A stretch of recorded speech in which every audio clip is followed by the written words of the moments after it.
few moments later.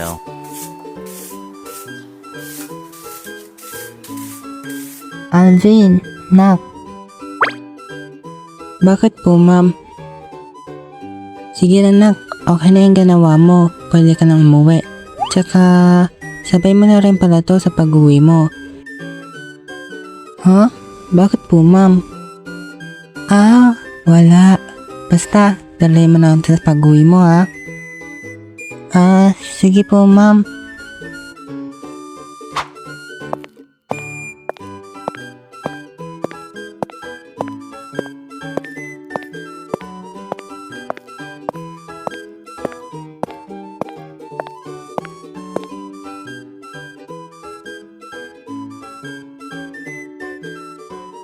Ma, may binigay na pagkain yung teacher ko nung pauwi na ako.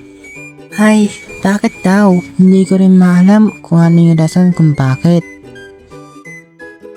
Ay, ganun ba? Sige, lagay mo lang yan sa lamesa. Alamin natin. Sige po, ma.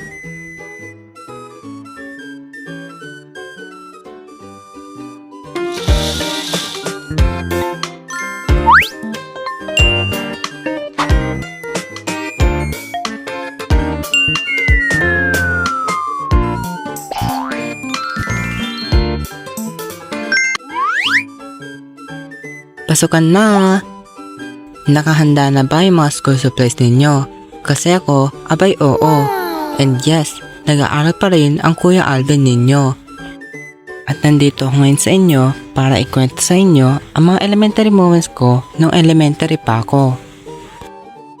At ito ay ang Elementary Moments Part 2. Kaya naman, ano pang inaantay natin?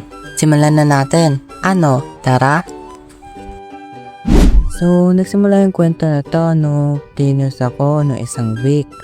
Tapos, kailangan nang umuwi ng isang kong classmate na lalaki. Which is kami lang dalawa yung natira kasi umuwi na yung iba. Alvin, kailangan na rin umuwi. Sinusundo na ng parents ko. Pwedeng ikaw na lang dyan? Huh? Pero, sige, ako na bahala. Yun, salamat.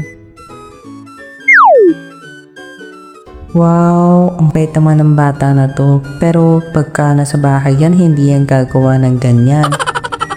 So, back to the story. So, ayun na nga. Mag-isa ako na sa classroom namin at naglilinis. At grabe, tinagalan ako nun. Kasi nga, mag-isa lang ako. Hanggang sa dumating na yung teacher ko nun at nakita niya pa rin ako naglilinis.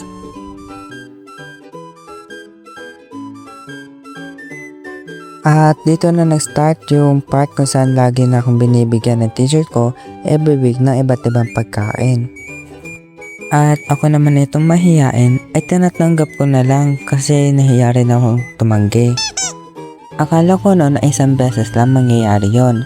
Yung pala ay every week na ang binibigyan ng teacher ko. Paiba-iba yung mga binibigay sa akin ng teacher ko na yon. Minsan ay matatamis at minsan naman ay ulam. Ano ba yan? Chicken curry pa talaga yun naisipan kong ilagay. Favorite ko pa man din to. Ano ba yan? Nag-crave tuloy ako ngayon. Hanggang sa dumating yung panahon, grade 6 na ako. At graduate na papuntang high school. Last nakita ko sa kanya noon. At tanungkot ako at nag-bring up yung mga memories sa akin noon. Siguro sa teacher ko na yan natutunan kung paano maging isang mapagbigay na bata. At dahil doon ay very thankful ako kay ma'am. So dito na nga pala natatapos ang ating video. Alam kong sobrang ikli lang ng video natin. Pero dahil yan sa meron tayong time limit. At ayoko rin kayong pagantay ng matagal. At saka, o nga pala, baka hindi ako makapag-post ng matagal na panahon, ang ori naman sa panahon, matagal na days kasi nga malapit na yung pasukan at itatry ko makapag-focus sa pag-aaral ko rin. So, ayun guys, sana hindi niyo ako mamiss masyado Kayo, ano yung mga elementary moments ninyo? I-comment nyo yan sa baba at babasahin natin. At shoutout nga pala kay Russell Domato sa pagsuporta sa ating YouTube channel. At kung gusto ninyong ma-shoutout ay i-follow nyo lang aking Facebook page, Alvin Vin. At screenshot ninyo na nakasubscribe kayo sa ating channel at saka itag nyo ko na nakasubscribe kayo sa aking channel.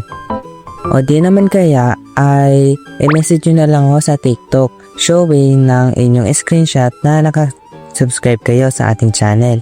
Ayun lang, bye bye!